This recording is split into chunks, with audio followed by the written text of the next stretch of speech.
So Dr. Robert Malone is tweeting that there's a new meta-analysis of ivermectin. Does this sound like repeat news? Does this seem like Groundhog Day? We've been here before. And how will this story go? Well, people will say Dr. Robert Malone is the inventor of the mRNA technology, and he's been saying ivermectin works probably for a long time, and now this meta-study, which is the best of all kinds of studies, say some people, shows that there's a very identifiable effect, positive effect of ivermectin. So then we conclude that we have this big meta-analysis that shows that 29 out of 63 studies show that ivermectin has a positive effect. And if you do a meta-analysis where you take all the studies and kind of lump them together, the average, or the net, I guess the net would be the way to say it, the net is that ivermectin looks like it works. So we're done here, right? Big old meta-analysis, 63 studies, 29 say ivermectin work. And then the doctor who is the inventor of mRNA technology, or at least he was involved with the invention of it, says, take a look at this. So is everybody good now? Is that settled science now? You're all settled, right? Oh, you have complaints about meta-analysis? All right. So here's my theme that I've been telling you for a while. Is Dr. Robert Malone credible on medical questions? Yes or no? Is Dr. Robert Malone credible on medical questions? I think we'd all say yes. Now, that's different from being right, correct? Right? That would be his area of expertise. And when he's talking in his area of expertise, I feel I would be influenced by his opinion. That doesn't mean he's right. You know, experts can be wrong. But yes, he would be a credible voice in the medical field, specifically this. Now, how many of these studies did Dr. Robert Malone do? I think 0, right? Like, he didn't do any studies. So he's looking at studies. So what is Dr. Robert Malone's expertise in evaluating studies? And specifically, his expertise in meta-studies. None. None. So what you're hearing is somebody completely outside of his field of expertise giving you some information in a tweet. If somebody completely outside their field of expertise, data analysis, tweets something, should you say, well, that's credible because it came from somebody who's an expert in an unrelated, well, it's related, but a different field? You should give it no credibility. Yeah. The correct way to analyze that is it doesn't matter who tweeted it because it's not his field. Now, did you catch my magic trick? How many of you caught the magic trick? I told you that 29 out of 63 studies says it works. You know, that's less than half, right? How did you hear it as it works if most of the studies say it doesn't? And yet you heard that it works. How did you hear that? Does that mess up your brain a little bit? I said it plainly. I said that fewer than half of them say it works, which means most of the studies say it doesn't work. Most of them.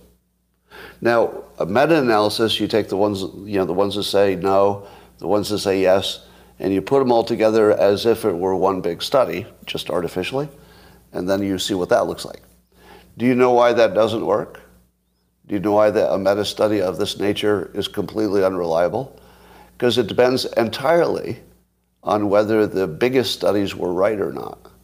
If the biggest studies were correct, like they got the right answer, then you got the right answer when you put them all together because they biased it toward the big studies. If the biggest study happened to be wrong, and remember, roughly half of the studies were on the other side. So you don't know if you don't know if the biggest study was right or wrong. You just know that it biased the entire average so much that it was like basically it was just that one study that mattered, which could have been wrong.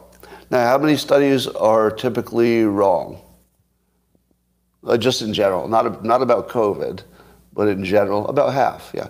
About half of all studies turn out to be debunked. Now, of the half that are not debunked, how many of them are valid? Half of all studies get debunked.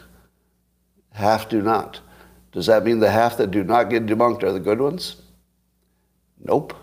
It doesn't mean that at all. It means they just haven't been debunked. It doesn't mean they're true. So something less than half of studies end up being true. So if all you heard was, there's a new study, there's only been one of them ever, there's a new study and it's on anything at all, what is your opinion? It's not true. Yeah, because the odds, if you just play the odds, every new study, you should assume it's not true. It could be true, but if you're playing the odds, you say it probably not. So once again, we have this. We have what I call laundering of expertise. So somebody's using somebody else's expertise to launder their own views through it.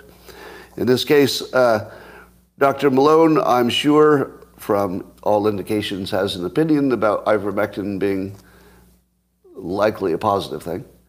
And he might have a little bit of a motivated, analytical view of this. Now, just to be clear, did I just tell you that ivermectin doesn't work? Or did I tell you it does? What did I just do? Neither, right? And both. Neither. And I've been consistent from the beginning that the longer you go without a confirmation that it does work, the less likely you're going to ever get one.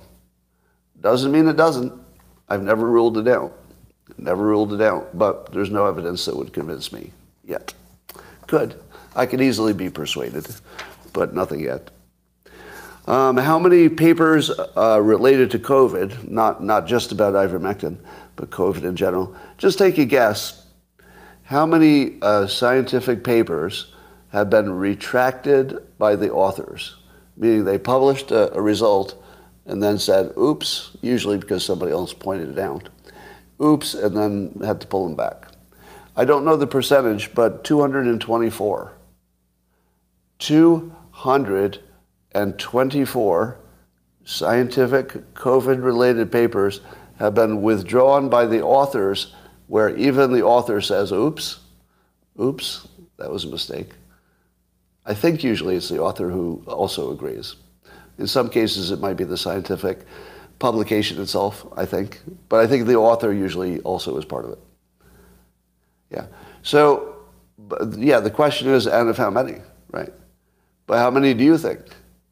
How many scientific papers? Oh. And how many of them should have been withdrawn that have not been withdrawn yet? I don't know. But you should be aware that the state of science is chaos. So, you know, be an informed consumer when you hear a study says something. All right. Speaking of studies, I like studies that are amusing. So there's a new study that asking people in society who they trust. The people they trust the most still are scientists. So society trusts scientists the most, and of all the different categories of people. Probably a good thing. I mean, compared to the alternatives. Who do you think they trust the least? The answer is government and journalists are the two at the bottom. They trust the least their government and journalists, and they trust the most scientists. Now here's the trick question. See if you can get this right. Why do people trust scientists the most? Why? Why are they at the top? Where did you get that information? Because you probably have the same opinion.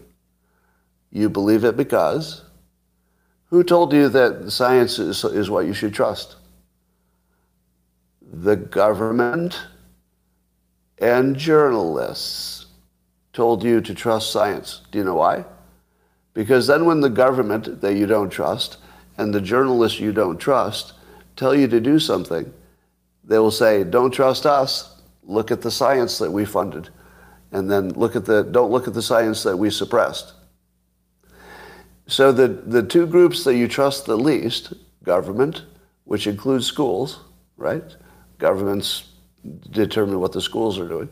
So governments and journalists tell you that the scientists are who you should trust, and then they use those scientists to launder their own bullshit preferences through them. So they say, this is a good policy, you should all do it because the scientists say so. Well, why do you believe the scientists? Well, don't believe us, believe the scientists. Why do you believe the scientists? Because the people you don't trust told you to believe them. Am I wrong? Do you think you were born and you just sort of grew up knowing scientists are who to trust? Was that like a natural, organic thing? Did you do your own investigation? Did you do a deep dive? Who should I trust? Let me do some research. Find out who to trust. Nope. The people you trust the least, the government and journalists, tell you every day to trust the scientists. And so you do. Because you believe the people you believe the least.